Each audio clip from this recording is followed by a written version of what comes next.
లక్ష్మి బాగానే ఉంది, మీ నడవడికే బాగోలేదు. మీరేం మాట్లాడుతున్నారు? ఎవరు మీరు?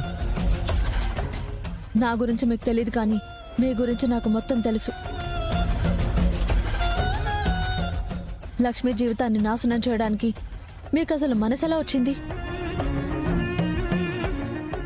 ఒక ఆడపిల్ల జీవితాన్ని మీ స్వార్థం కోసం ఇంతలా ఎలా ఆడుకుంటారు?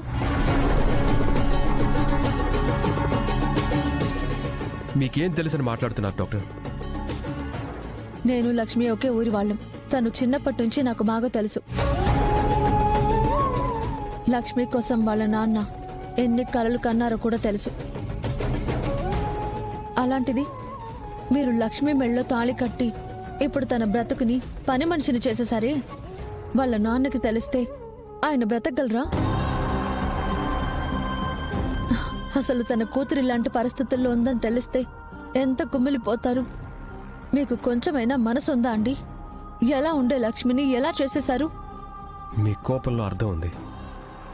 మీరు నన్ను తిట్టడంలో తప్పేం లేదండి, కానీ మీరు నా కథని మాత్రం పూర్తిగా వినలేదు. లేదు, మీరు తన మెడలో తాళి కట్టి కూడా అది మర్చిపోయి మీ మరదల మెడలో తాళి కట్టి రెండో పెళ్లి చేసుకున్నారు.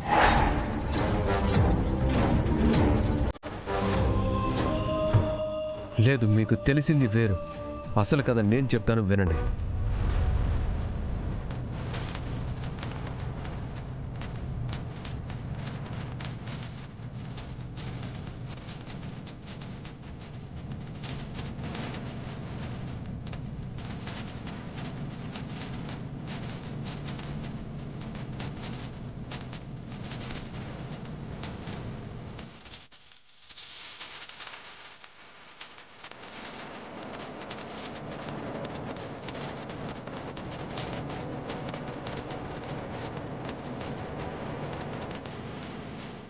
ఇది జరిగింది.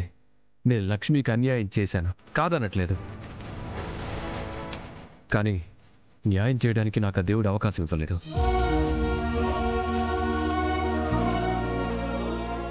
ఇప్పటికీ నేను లక్ష్మిని భార్యగా ఆరాధిస్తున్నాను, ప్రేమిస్తున్నాను.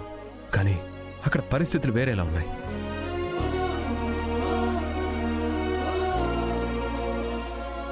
ఎంత పెద్ద శిక్ష వేశాడు ఆ దేవుడు లక్ష్మికి.